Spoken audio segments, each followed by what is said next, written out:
কাল সকালে এই জায়গাগুলো পরপর পুরো দর্শনার্থীদের ভরপুর হয়ে যাবে। ঠিক এই সাইডে রয়েছে কিন্তু মা বনমী মায়ের মন্দির। এই জায়গা থেকে আপনারা বাঘের জঙ্গলে যাওয়ার চেষ্টা করবেন, কিন্তু এই জায়গাটা অনেকটা স্পেস রয়েছে আর এখানে অনেকগুলো নৌকো আসে।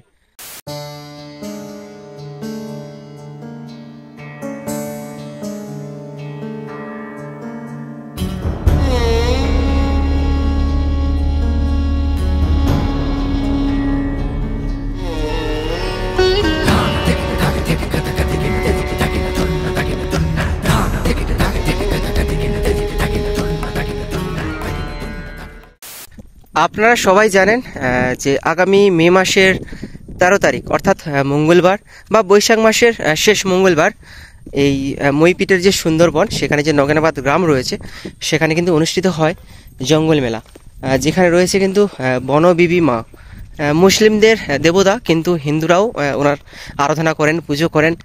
তারও একটা ইতিহাস রয়েছেন। সেগুলো যদি আপনারা জানতে চান তাহলে আপনারা অবশ্যই কমেন্ট করে জানাবেন, তাহলে সেরকম একটা ডেডিকেটেড ভিডিও দেওয়ার চেষ্টা করব।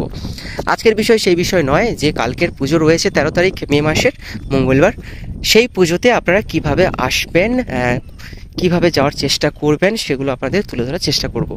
আজকের 12 তারিখ অর্থাৎ সোমবার, আর এখন বাজে ঘড়িতে বিকেল 4টে। আর এই মুহূর্তে আমরা রয়েছি কিন্তু সেই স্থানে যেখানে কয়েক ঘন্টার পর কিন্তু এই সব জায়গা কিন্তু হাজার হাজার দর্শনার্থীদের কিন্তু জমায়েত হবে। সবার একটা উদ্দেশ্য থাকবে যে এই জায়গা থেকে নদী পেরিয়ে ওই পারে মা বনমী মায়ের মূর্তি রয়েছে, মন্দির রয়েছে, সেখানে ওনার দর্শন করা, এবং যাদের পুজো দেওয়ার ইচ্ছে ওনারা দেবেন এবং মানত রয়েছেন ওনারা পরিশোধ করবেন।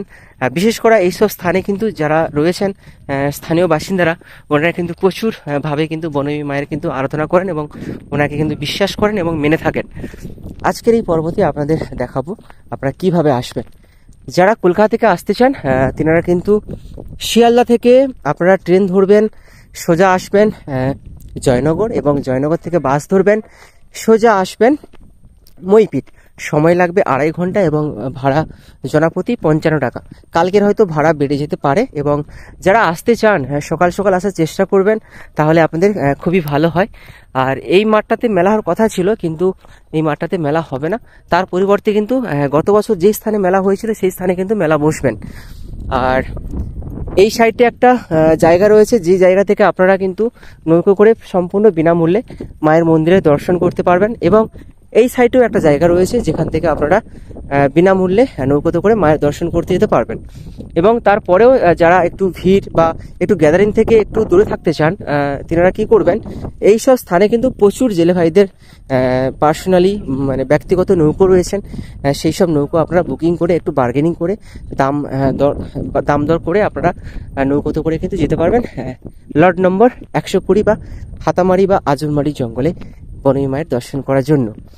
যারা রায়দিঘি থেকে আসবেন, রায়দিঘি থেকে আপনারা কি করবেন, রায়দিঘি থেকে অটো বা টোটো ধরে আপনারা চলে আসবেন মাঝের ঘাট, এবং মাঝের খেয়া পেরিয়ে আপনারা সোজা টোটো ধরে চলে আসবেন মইপিটের শনিবারের বাজার, এবং ওখান থেকে টোটো বা মোটর ভ্যান ধরে আপনারা চলে আসবেন মইপিটের যে নাগেনাবাদ গ্রাম, সেখানে চলে আসবেন।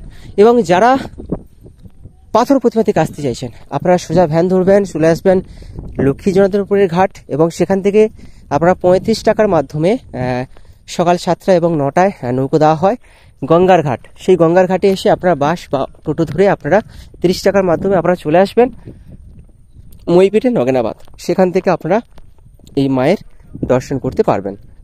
এই সব জায়গা আগামীকাল কিন্তু এই সব জায়গা পুরো দর্শনার্থীদের পুরো ভরপুর হয়ে যাবে। আর ঠিক এই সাইডে রয়েছে কিন্তু মা বনমী মায়ের মন্দির। আর এই যে জঙ্গলটা দেখতে পাচ্ছেন লট নম্বর 120 বা আজমলমারির জঙ্গল বা হাতামারি জঙ্গল। আর এই যে নদীটা বয়ে গেছে এই সাইডে গিয়ে মাতলা নদীর সঙ্গে মিশেছে, এবং ডান দিকে বেগে গেলে হরিয়ানালা নদী, তারপরে রয়েছে লট নম্বর 118, আর যার নাম রয়েছে বৈঠাবাঙ্গের জঙ্গল। আর এই জায়গাগুলো কিন্তু প্রচুর দর্শনার্থী এসে কিন্তু সমাবেশ ঘটাবে। আর এই সামনে রয়েছে কিন্তু লট নম্বর 120, যার পরে রয়েছে আবার লট নম্বর 121। দেখুন এই সাইডে কিন্তু রয়েছে বাঘের জাল দিয়ে কিন্তু লাইলনের যে ফেন্সিং হয় সেই সব জাল দিয়ে কিন্তু ঘেরা রয়েছে।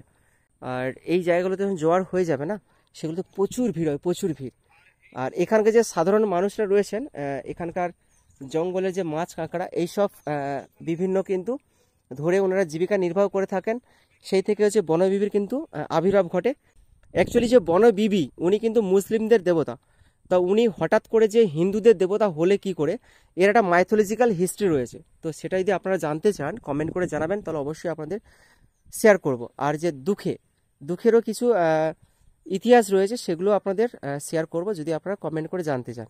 মূলত কিন্তু এই সব জায়গা কিন্তু আগামীকাল পুরো মানুষজনের সমাগমে কিন্তু বেড়ে যাবে এই সব জায়গা থেকে। আর আপনাদের রিকমেন্ড করব এই জায়গা থেকে আপনারা বাঘের জঙ্গলে যাওয়ার চেষ্টা করবেন, কেন এই জায়গাটা অনেকটা স্পেস রয়েছে আর এখানে অনেকগুলো নৌকো আসে। আর যেহেতু কালকের পুজো রয়েছে, প্রচুর গ্যাদারিং হয়, প্রচুর ভিড় হয়, আপনারা সাবধানে যাওয়ার চেষ্টা করবেন, না হলে কোনো বিপত্তি ঘটতে পারে। এই জায়গাটাতে আগামীকাল বনই মায়ের দর্শন করার জন্য বিভিন্ন আমাদের পশ্চিমবঙ্গের যে রাজ্য রয়েছে সেখানকার মানুষজন এসে কিন্তু এই সব জায়গায় ভিড় জমাবে। এবং এই যে এখন নদী ভাটা হয়ে গেছে, মাকড়ি নদী, তখন কিন্তু এগুলো জোয়ার থাকবে, ভাটাও হবে, মানুষজনের প্রচুর ভিড় হবে। 4টের পর কিন্তু ওই জঙ্গলে কাউকে আর যাওয়ার অনুমতি দেওয়া হবে না। আর আপনাদের একটা জিনিস দেখাই, দেখুন বাঘের জঙ্গল জাল দিয়ে ঘেরা রয়েছে, দেখুন বাঘের জাল দিয়ে ঘেরা রয়েছে, দেখুন। আর এই পারে যে বনবিবি মায়ের মন্দির রয়েছে, ফরেস্ট আধিকারিক কর্মীরা সেগুলো ভালো করে দেখে নিচ্ছেন, যদি কোনো বিপদ আপত্তি না ঘটে তার জন্য জাল টাল সব ঠিকঠাক আছে কিনা সেগুলো দেখে নিচ্ছেন। দেখুন এই যে ফরেস্ট আধিকারিক কর্মীদের লঞ্চ দাঁড়িয়ে রয়েছে। এ পার থেকে, এই লঞ্চের পাশ থেকেও আপনারা উঠতে পারবেন এবং এই পার থেকেও আপনারা উঠতে পারবেন। তো আজকের পর্ব বেশি বড় করব না, আপনারা সবাই জানেন কম বেশি। আর এগুলো হচ্ছে সব বাঘের জঙ্গল, দেখুন কত সুন্দর, কত নিরিবিলি।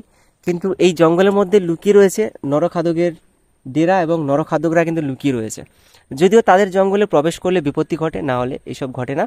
আর যাতে না ঘটে, তাদের জঙ্গলে প্রবেশ করলে যাতে না ঘটে, তার জন্য কিন্তু এই বনবিবির আবির্ভাব হয়। এবং সেই বনবিবির আরাধনায় কিন্তু এখানকার স্থানীয় বাসিন্দারা বা জেলে ভাইরা কিন্তু আরাধনা করে থাকেন, যাতে করে বাঘের হাত থেকে নিষ্কৃতি পান ওনারা। আর দেখুন কত সুন্দর লাগছে।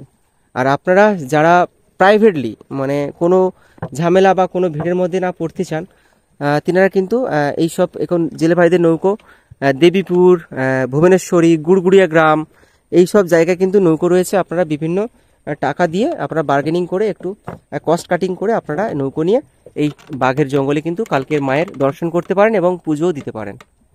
মূলত হচ্ছে এই যে মাঠ, এই মাঠে কিন্তু গত বছরের মতো এই বছরও মেলা হবে। যেটা বলছিল সবাই যে নদীর পাড়ে মেলা হবে, কিন্তু না, নদীর পাড় থেকে অনেকটা দূর। এই হচ্ছে মেলার যে স্থান, এই স্থানে কিন্তু মেলা বসেছে। আর এই সামনে কিন্তু রোড রয়েছে, এই রোড থেকে একদম আমার বাম দিকে, মানে যারা ভিডিও দেখবেন বাম দিকে চলে গেলে কিন্তু বাঘের জঙ্গল এবং বা নদীর পাড়, সেখান থেকে নৌকো পেরিয়ে আপনাদের যেতে হবে বনবিবির মায়ের মন্দির, অর্থাৎ বাঘের জঙ্গলে।